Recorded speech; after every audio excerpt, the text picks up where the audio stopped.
नमस्कार साथियों, स्वागत करता हूं अपने channel online chemistry classes bye अनुज सर में।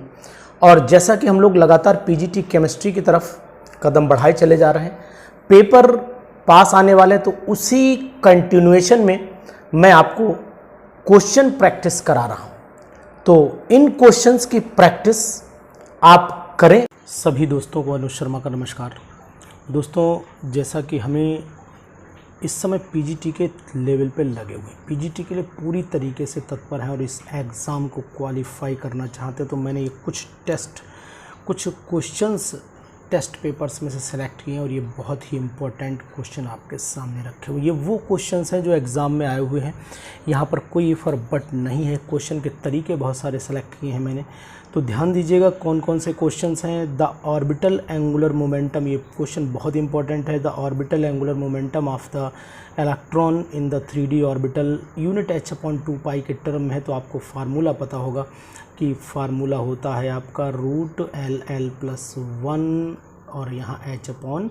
तो h/2π के टर्म्स में तो आंसर ही निकालना है। और L3D के लिए, d ऑर्बिटल के लिए L0 1 2 यानी कि 2 हो जाएगा, तो यानी कि 3 दूनी 6 यानी कि 6, ये फिर आंसर डी आना चाहिए। तो इसका आंसर जो है फर्स्ट का डी होगा।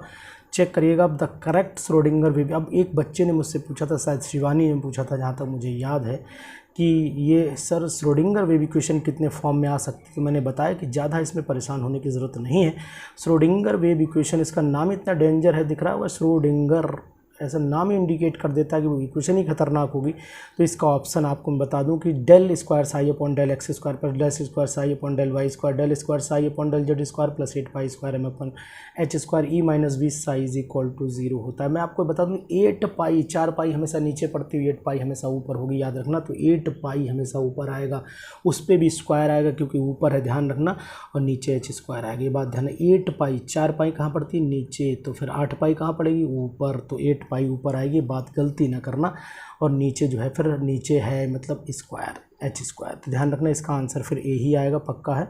इसके बाद आ जाइए 5f ऑर्बिटल हैज़, कितने नोड होते हैं 5f ऑर्बिटल में? नोड का फार्मूला तो आपको पता होगा, n-l-1, यानी कि f ऑर्बिटल है, f के लिए वैल्यू 3 रख देना, तो यानी कि 5 - 3 - से 1 यानी कि 4, टोटल 1 नोड आना चाहिए। इसका आंसर थर्ड का फिर ए आना चाहिए। Maximum number of electrons in p orbital, p orbital में मैक्सिमम इलेक्ट्रॉन्स जनाब 2 होते हैं। ये बात मैं आपको क्लियर कर देता हूँ कि ऑर्बिटल में पूछा p ऑर्बिटल, तो ये p ऑर्बिटल, ये px, ये ऑर्बिटल है। p ऑर्बिटल्स नहीं पूछा है, p सबसेल नहीं पूछा है, तो आंसर 2 आएगा। ऐसा मत करना कहीं कंफ्यूज कर जाएं आप, 6 लिख करके आ जाएं। तो p ऑर्बिटल में मैक्सिमम इलेक्ट्रॉन, किसी भी ऑर्बिटल में मैक्सिमम इलेक्ट्रॉन 2 ही होते हैं, चाहे वो d ऑर्बिटल हो, चाहे p ऑर्बिटल हो, चाहे s ऑर्बिटल हो। s ऑर्बिटल और s सबसेल दोनों में ही 2 इलेक्ट्रॉन रहते हैं। बड़ा अच्छा क्वेश्चन है ये, क्वेश्चन कन्फ्यूज़न क्रिएट करता है। How many Brevis lattice, Brevis lattice की वीडियो मैंने अपनी यूट्यूब चैनल पर डाल रखी। 14 डिस्कवर की थी ब्रेविस ने, तो ये 14 7 क्रिस्टल सिस्टम थे, उन सिस्टम में 14 डिस्कवरी की थी उन्होंने। तो क्वेश्चन नंबर 5 का आंसर ई होना चाहिए। इसके लिए आप ब्रेविस लैटिस के लिए मेरे वीडियो पे देखिएगा, तो मैंने आपको ट्रिक भी बताई है कि कैसे याद करेंगे ये 7 टाइप के क्रिस्टल सिस्टम। जैसे कभी पेपर आया था alpha is equal to beta is equal to gamma is equal to 90 degree और A is equal to B is equal to C, तो उस समय क्वेश्चन कैसे सॉल्व करना है ये बात मैंने उसमें समझाई हुई है। तो वीडियो में चैनल में जाकर Bravais lattice, trick to learn Bravais lattice पे जाइएगा, मिल जाएगी आपको।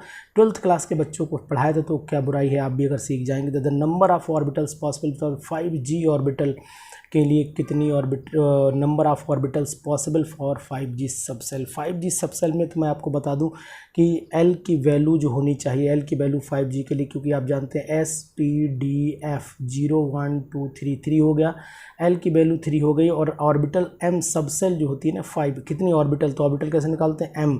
तो L की वैल्यू जो होती है, M की वैल्यू जो होती है वो N, यानी आपको फार्मूला पता है कि L की वैल्यू N के बराबर होती है, M की वैल्यू जो होती है वो N स्क्वायर के बराबर होती हैं, ये बात आपको पता है ना। और M की वैल्यू 2L+1 भी होती है, ये भी आपको पता रहना चाहिए, है ना। तो इस तरीके से अगर हम लोग ये चीज़ देखें तो, लेकिन वो पूछ रहा है ऑर्बिटल, ये बात ध्यान रखिएगा, पूछ क्या रहा है? ऑर्बिटल पूछ रहा है। तो मैं अब आपको ये बताऊं कि कितनी ऑर्बिटल्स पॉसिबल होंगी, ये शायद ज़रूरी नहीं। अब मुझे लग रहा है कि आप सॉल्व आसानी से कर लेंगे। कौन सा आंसर आएगा ज़रा जनाब बताएंगे आप कि 6 वाले का आंसर फिर क्या आना चाहिए। देखिए 5G है ना, G यानी कि S PDFG, यानी कि 0 1 2 3 4। L की वैल्यू 4 हो गई, यानी कि 2L + 1 लगा दें, यानी कि 4 दूनी 8 और 1 9, यानी कि ये आंसर आना चाहिए। तो 6 वाले का आंसर निकाल लीजिएगा, कोई दिक्कत नहीं है। ये भी क्वेश्चन बहुत अच्छा। नेक्स्ट क्वेश्चन पेपर में नेक्स्ट क्वेश्चन नंबर 7 पे आते हैं। द श्रोडिंगर, देखिए श्रोडिंगर के रूप मैंने यहाँ रखे हैं। श्रोडिंगर वेव इक्वेशन कौन सी पॉसिबल हो सकती। अब ये बात शिवानी जी बताएंगी कि यहाँ पर कौन सी पॉसिबिलिटी है। तो ऐसा नहीं कि मैं पर्टिकुलर नाम ले रहा हूँ, कोई दिक्कत नहीं है बच्चों, आप सभी स्टूडेंट हैं मेरे, और आप लोग सभी ये नाम, जैसे कि हमारे सुबोध भैया भी बड़ा मेहनत करते हैं, तो सुबोध भैया हैं, है ना, और आपके बहुत सारे बच्चे जिनके कुछ नाम मुझे ध्यान नहीं रह जाते हैं, है ना, ये सभी बच्चे बहुत मेहनत कर रहे हैं। तो ये साथियों, आप मेरे लिए अगर एज ए आप मुझे टीचर मानते हैं तो मैं आपको स्टूडेंट बोल सकता हूँ, नो प्रॉब्लम। बाकी तो आप मेरे सब ब्रदर सिस्टर हैं, कोई दिक्कत ऐसी बात है ही नहीं। तो जितने भी 7th क्वेश्चन है सभी लोग लगाइएगा। 7th का आंसर आप ढूंढ करके मुझे बताइएगा। फिलहाल मैंने आंसर शीट नीचे लगा दी, उस पर डिस्कशन नहीं करना, आंसर शीट में चेक कर लेना। मैं क्वेश्चन ये 7th नहीं बताऊंगा। श्रोडिंगर का भी एक भी क्वेश्चन नहीं बताऊंगा। श्रोडिंगर के आंसर आपको खुद ही याद करने पड़े, कारण सिर्फ ये कि आपको याद रहे। द pH ऑफ 8 टेंडस, ये भी क्वेश्चन PGT का ऐसा क्वेश्चन चिपटू क्वेश्चन माना जाता है। ये मतलब इन द सेंस बिल्कुल चिपक गया है, ये क्वेश्चन PGT में हर मिल जाता है। तो यहाँ पर 6.9, 7 नहीं हो सकती, 7 से कम होती, ध्यान रखना। Question number 9, the 0.1 normal solution of sodium bicarbonate has the pH value. मैं आपको यहाँ एक चीज़ बता दूँ, सोडियम बाइकार्बोनेट जब टूटेगा तो Na पॉजिटिव में और HCO3 नेगेटिव में टूटेगा। तो यहाँ पर आपको ख़ास बात ये ध्यान रखनी पड़ेगी कि ये स्ट्रॉन्ग बेस नहीं बना रहा है। स्ट्रॉन्ग बेस नहीं तो 13 वैल्यू नहीं हो सकती, 14 वैल्यू नहीं हो सकती, और ये बहुत अच्छा एसिड भी नहीं है। तो एसिड नहीं तो वैल्यू, इसका मतलब है कि न्यूट्रल तो है ही नहीं, छोड़ी दो, एसिड नहीं तो ये वैल्यू भी नहीं हो सकती। वैल्यू ये बची तो दिमाग लगाने वाली बात है। बाकी कैलकुलेशन करने के लिए हमारे बहुत साथी कैलकुलेट भी कर लेंगे इसे। An example of buffer solution, buffer solution वो सोल्यूशन होता है जो weak acid and it salt with strong base. तो वीक एसिड तो मुझे यहाँ पर एक ही दिखाई दे रहा है, ये वाला दिखाई दे रहा है, बाकी तो इसमें ये इनमें से तो कोई वीक है नहीं, तो फिर आंसर मैं यही लगाऊंगा। देखिए क्वेश्चन का ट्रिक ढूंढा करिए, आप ज़्यादा दिमाग ना लगाया करिए, है ना। 11th का D, देखिए कोई 11th का D होगा इसका आंसर, ये भी आपको बताने की मुझे ज़रूरत नहीं है, क्योंकि इसमें दोनों आंसर सही होंगे, चाहे प्लस लगाओ या माइनस। सॉल्ट अपॉन एसिड को उल्टा कर लो, कोई दिक्कत वाली बात नहीं है। 11th के बाद हम लोग 12th क्वेश्चन देखिए, ये भी क्वेश्चन मैंने आप ही के लिए छोड़ा हुआ है साथियों।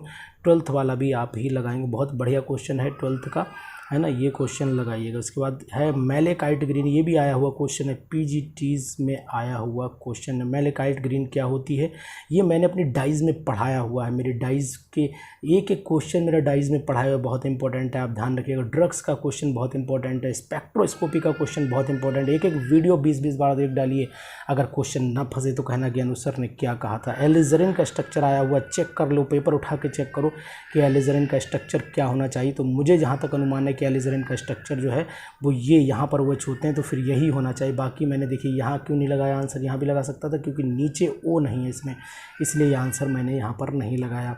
इन द NMR स्पेक्ट्रो, ये भी पहला ही क्वेश्चन था, शायद 16 का था या 16 का नहीं था, किसी ईयर का था, मुझे ध्यान नहीं, लेकिन ये इसमें नंबर ऑफ एब्जॉर्प्शन पीक्स कितनी मिलेंगी, तो 15 का आंसर जो है वो 3 मिलती हैं। आपको पता है कि यहाँ पर H लिया, यहाँ पर H लिया, यहाँ पर H लिया, CH यहाँ पर लिया, H यहाँ और OH। ये हाइड्रोजन का एटमॉस्फेयर अलग है, इन दोनों का एक ही, तो यहाँ पर एक पीक मिलेगी, यहाँ पर एक पीक, इन तीनों का एटमॉस्फेयर सेम है, तो यहाँ पर एक टोटल पीक्स कितनी हो गई, 3 हो गए, तो आंसर C हो जाना चाहिए।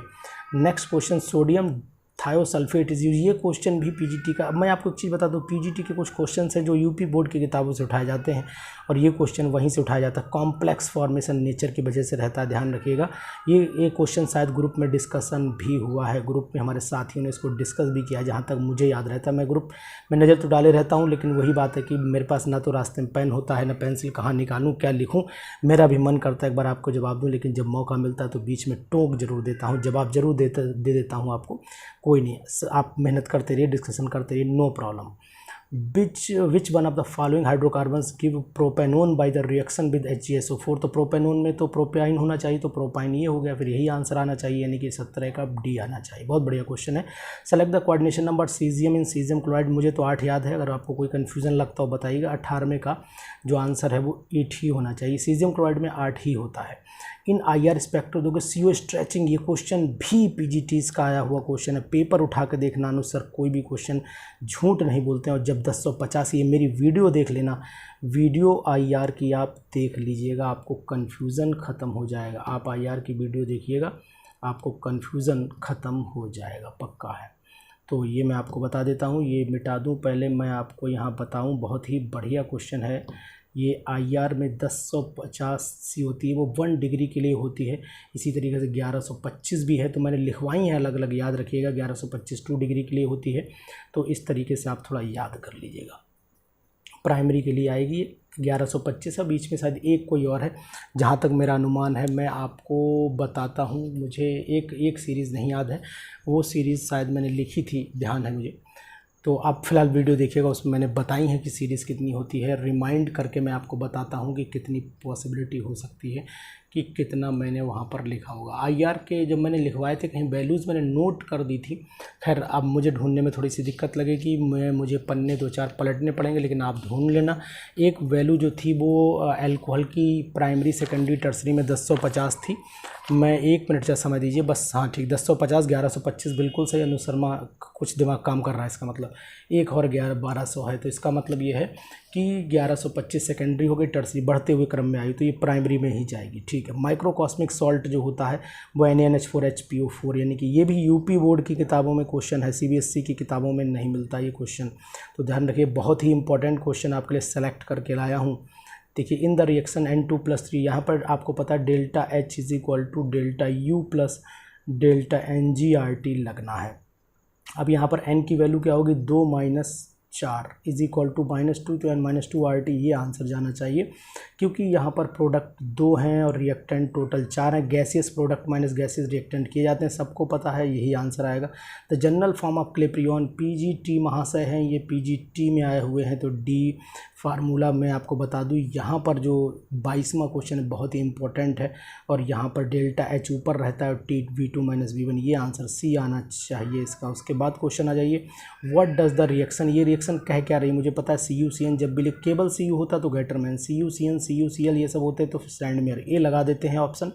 बहुत ही बढ़िया। Which compound give the board test with Tollens रिफेलिंग के साथ में, ये नहीं देता है, ये भी नहीं देता है, ये भी, लेकिन फॉर्मिक एसिड एक ऐसा एसिड है जो दोनों के साथ टेस्ट देता है। पता है क्यों? क्योंकि अगर इसके कपड़े आप उतार के देखें तो ये फिर हमें ऐसा, इसमें एल्डिहाइड ग्रुप भी दिखाई देता है, और एल्डिहाइड ग्रुप भी है, कार्बोक्सिलिक ग्रुप भी है ना, दिख रहा है आपको? तो इस एल्डिहाइड ग्रुप की वजह से ये दोनों टेस्ट दे देता है। जैसे किसी भी स्ट्रक्चर को ओपन कर दीजिए, आपको पूरी सिचुएशन पता लग जाएगी। इन जनाब के मैंने इसे ऑपरेशन कर दिया। बेसिटी ऑफ आर्थोफॉस्फोरिक एसिड, पता है ना, आर्थोफॉस्फोरिक एसिड OH हो गया, P हो गया, O हो गया, यहाँ पर OH हो गया, इस तरीके से OH H3PO4 होता है, तो सिंपल 3 हो गया, यानी कि B ऑप्शन हो जाए। क्रिस्टल फील्ड स्प्लिटिंग मैक्सिमम, जो लिगेंड स्ट्रांग होता है वो साइनाइड होता है, साइनाइड लिगेंड बहुत ही स्ट्रांग, इनमें सब में साइनाइड ही होता है, वैसे CO होता है। Which of the following does not give the Friedel craft reaction, ये पायराडीन, ये भी PGT का क्वेश्चन आया ही या हुई सेलेक्ट किया गया है। Bragg's equation n lambda is equal to 2D sin theta होता है, यानी कि B ऑप्शन आना चाहिए इसका। बहुत अच्छा question. Order of acidic strength, ये भी गलत है। एसिडिक स्ट्रेंथ HI की ज़्यादा होती है, HClO4 ये भी गलत है, और HClO की ज़्यादा होती है, यानी पहला ऑप्शन सही जाएगा यहाँ पर। 29 का आंसर A होना चाहिए, ठीक है। और उसके बाद क्वेश्चन नंबर 30 पे हम पहुँचते हैं, और 30 के साथ में ऑर्डर ऑफ थर्मल स्टेबिलिटी ऊपर से नीचे आने पर ग्रुप में बढ़ती है, तो ग्रुप एक ही है, कॉमन है सब में, तो ऊपर से नीचे आने, यानी कि A ऑप्शन लगाऊंगा मैं इसके अंदर। और उसके बाद मेरे साथियों, आपको हार्दिक शुभकामनाएं। 2021 का एग्ज़ाम आप क्वालिफाई करें। इसी के नीचे आंसर सीट मैंने दी है, इस आंसर सीट से अपने आंसर को आप टैली भी कर सकते हैं। तो दोस्तों, कैसी लगी ये छोटी सी वीडियो, धमाकेदार क्वेश्चंस आप तक पहुंचाए मैंने। इन वीडियो को मैक्सिमम लोगों तक शेयर करिए, क्योंकि हर किसी के बस का नहीं होता है कोचिंग पढ़ना, हर किसी के बस का नहीं होता है इस दुनिया में पैसा खर्च करना, क्योंकि दुनिया में हर तरीके के लोग होते हैं, और मैं उन लोगों की मदद करना चाहता हूँ जो हमारे देश में पहुंचने के बाद, हमारे कॉलेज में पहुंचने के बाद बच्चों के साथ मेहनत कर सकें। और मेरा ये एक विश्वास है कि जब आप लोग सेलेक्ट होंगे तो बच्चों के साथ बहुत मेहनत करेंगे, क्योंकि मैं इसी उम्मीद से आपके साथ मेहनत कर रहा हूँ कि हमारे जो स्कूल हैं, हमारे जो यूपी बोर्ड के स्कूल हैं, इनमें ऐसे लोग पहुँचे जो वाकई में मेहनत करके कुछ बदल सकने की पावर रखते हों, और वो लोग आप ही हैं, और आप ही बदलाव लाएंगे। और बदलाव प्रकृति का नियम कहलाता है। इसी नियम को फॉलो करने के लिए मैं इस पूरी स्ट्रेटजी को चला रहा हूँ कि यूपी बोर्ड के स्कूलों में परिवर्तन आप ही लाएंगे। तो सिलेक्शन लीजिए और परिवर्तन जरूर लाइएगा, इस वादे के साथ। तभी मैं इतनी मेहनत कर रहा हूँ कि आप लोग एक ज़रूर बदलाव दिखाएं। ये जितना भी हमारा पड़ा हुआ सिस्टम बिल्कुल डैम्प सिस्टम हो चुका है, सिस्टम को जगाने की जिम्मेदारी अब आपकी है। तो वीडियो कैसी लगी इस बात को शेयर जरूर करिएगा लोगों तक, और इनबॉक्स में जा कर के कमेंट जरूर दीजिएगा। और अगर आप नए हो तो प्लीज़ इसको सब्सक्राइब भी कर दीजिएगा। Thank you, have a nice day, bye bye, see you, good night.